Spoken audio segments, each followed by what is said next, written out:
Hi everyone. Today I want to talk about one of the examples of truth that grounds Telos. Why does it matter that we engage young adults in the life of the church? Young adulthood. This is the stage of life where we're really trying to make sense of what we're supposed to do with our lives.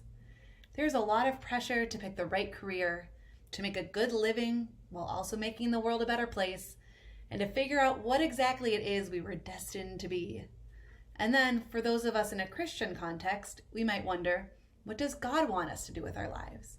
Is there something in particular I'm meant to do? How do I know if I'm doing His will? So much pressure. For a while now, our team has been thinking and writing about an orthodox understanding of vocation. And this understanding is one of many compelling truths fueling our desire to engage young adults in the life of the church. Now, you may have heard the term vocation used in some specific way. Most often, we're hearing it used as synonymous to career.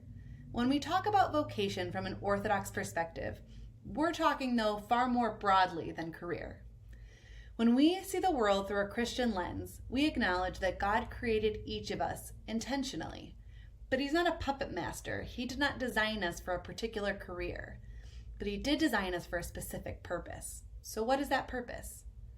In Mark 12, Christ articulates that the two greatest commandments are to love the Lord your God with heart, soul, mind, and strength, and to love your neighbor as yourself. There are no commandments greater than these. So, to be an Orthodox Christian is to strive to have this love of God and neighbor inform our whole way of being in the world.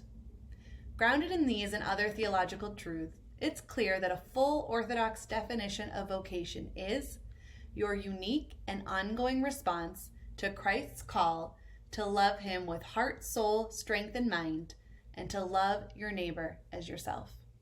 So in fact, our vocation is really quite simple. Well, simple and yet wonderfully complex.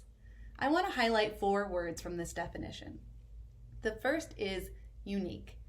As I said before, God created us intentionally and uniquely.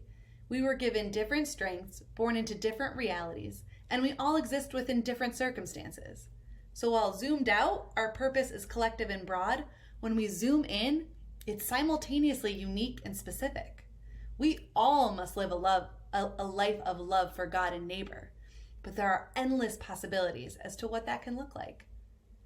While our vocation is not just referring to our job, what we choose to do in our life can't be separate from this higher call. But God did not intend for us all to be priests and church workers. So what does that look like? An example. My dad is a businessman. On the surface, running an insurance company does not seem like a response to God's call, but he uses the gifts God gave him, runs a successful business ethically, he facilitates a healthy work environment, providing great employment for people, and he's a really good steward of all the money they earn. If you do whatever your job is in a godly way, in a holy way, you're living out your vocation. But as I said before, your vocation is not limited to your job. It's also in the way you interact with the world outside of your job. It means showing Christ's love to everyone you encounter and using your talents to give back to the world in so many ways. Your vocation is also ongoing. Our vocation is a lifelong journey. It is ongoing and it changes in different seasons of life. Right now, I have 2 little children. I'm responding back to God's call by being the best mom I can be, which limits my bandwidth to do much more than that. In a different phase of life, I will likely use my talents in other ways to serve God and the world. It's an ongoing journey, an ongoing response. What we do and how we do it is always deeply tied to the one who called us into being. Personally, it's extremely comforting to know that I am not the end-all be-all of my life. A lot of rhetoric today is centered around the self. Only you know what's best for you. You're the author of your story. I find that actually to be quite overwhelming. We believe that we're a part of a greater whole, and God wants more for us than we can even begin to imagine or author. Ask Him what that is, and then respond. In this relationship, you'll find clarity. And finally, love. If you aren't loving, you aren't being who you were created to be. And what is love? Check your life against the definition found in 1 Corinthians 13. If you find yourself far off, you probably need to make some adjustments.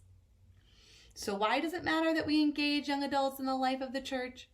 As I mentioned before, young adulthood is this time where we aren't quite sure what we're supposed to do, how we're supposed to exist in the world, and possibly where our place is in the church. At a time when we need it most, our faith offers us this profound way of living. Grounding ourselves in this, we find both clear direction and profound freedom.